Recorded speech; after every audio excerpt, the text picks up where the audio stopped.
Assalamualaikum warahmatullahi wabarakatuh. Melanjutkan pada semester 4, yaitu pada indikator pencapaian akidah akhlak. Pada indikator pertama yaitu menjelaskan aspek akidah yang terdiri dari konsep tauhid dalam Islam, syirik dan implikasinya dalam kehidupan, pengertian dan fungsi ilmu kalam serta hubungannya dengan ilmu-ilmu lainnya, dan aliran-aliran dalam ilmu kalam klasik dan modern. Langsung saja pada konsep tauhid dalam Islam, yaitu ilmu tauhid menjadi dasar pedoman dalam ajaran Islam. Ilmu inilah yang akan membantu manusia menetapkan akidah-akidah keagamaan melalui dalil dan atau aturan yang jelas. Selanjutnya yaitu syirik dan implikasinya dalam kehidupan, yaitu syirik sendiri adalah etika ataupun perbuatan yang menyamakan sesuatu selain Allah dan disandarkan kepada Allah dalam hal rububiyah dan uluhiyah. Implikasinya dalam kehidupan adalah pelaku syirik akan kehilangan sifat kemuliaannya, karena syirik membuat jiwa mereka tunduk dan patuh kepada sesuatu selain Allah SWT yang rendah dan hina, dan hapusnya amal kebaikannya. Selanjutnya yaitu pengertian dan fungsi kalam serta hubungannya dengan ilmu-ilmu lainnya.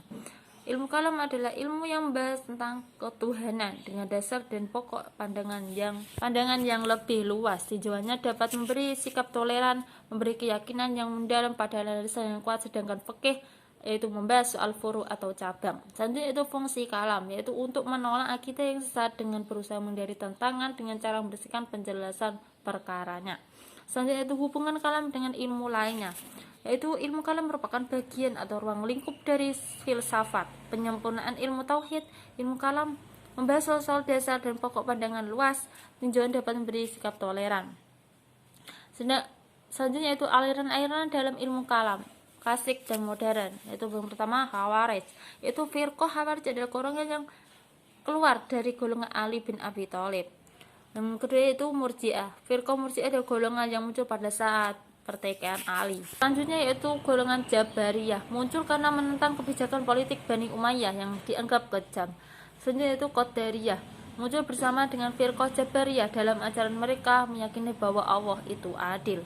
Indikator kedua yaitu menjelaskan aspek adab, meliputi adab beribadah, adab sholat, adab membaca Al-Quran, adab berdoa, adab kepada orang tua dan guru, adab kepada saudara, teman, dan tetangga, adab terhadap lingkungan, yaitu kepada binatang, tumbuhan di tempat umum dan di jalan. Langsung saja pada pertama, yaitu adab sholat. Adab sholat yaitu pertama berwudu, memakai pakaian atau mukena yang bagus dan tidak ada najis, melaksanakan rukun yang tertib, dan tidak tergesa-gesa membaca Al-Quran dengan bersungguh-sungguh. Kedua itu ada berdoa, yaitu menghadap kiblat dengan suara yang lembut, menadahkan tangan, khusyuk dan yakin akan dikabulkan.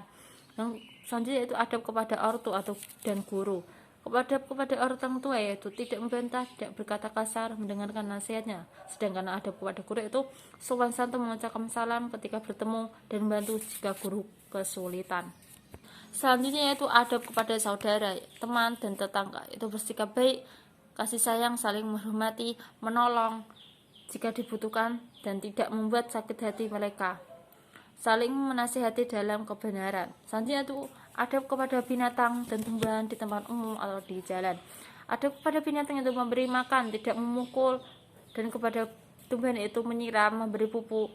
Sedangkan yang di tempat umum yaitu selalu menjaga kebersihan, jangan membuang sampah sembarangan. Selanjutnya itu indikator ketiga, yaitu menjelaskan hikmah kisah-kisah teladan, meliputi kisah Nabi Sulaiman dan umatnya. Yaitu selanjutnya hikmah kisah Nabi. Yang pertama yaitu kisah Nabi Sulaiman dan umatnya, yaitu tidak pernah sombong atau berpaling kepada Allah SWT, selalu bersyukur atas nikmat yang diberikan oleh Allah SWT. Selanjutnya yaitu Asbabul Kafi, ketawaannya, akhlak dan akidah dalam menganut Islam. Dan selanjutnya yaitu Abi Yunus dan Ayub, yaitu hanya Allah lah yang mampu membuat pertolongan, memberikan pertolongan, bersabarlah hadap ujian dan tidak boleh putus asa. Selanjutnya yaitu pada Abu Bakar, suatu permasalahan jangan menjadi kompor yang akan membesarkan suatu masalah, tapi menjadi penegah untuk dapat menyelesaikan masalah. Selanjutnya yaitu Umar, itu untuk menjadi seorang pemimpin yang bijaksana, tidak bermegah-megahan padahal orang kaya. Selanjutnya yaitu pada Utsman. Sederhana itu baik dengan cara kecerdasannya dan kedermawanannya untuk memberikan hartanya dalam kebaikan. Yang terakhir yaitu Ali bin Abi Thalib, menjadi seorang yang tidak pelit, seberapapun sesedikit pun apa yang dia punya tidak akan pernah punya alasan tidak berbagi. Sekian dari saya. Wassalamualaikum warahmatullahi wabarakatuh.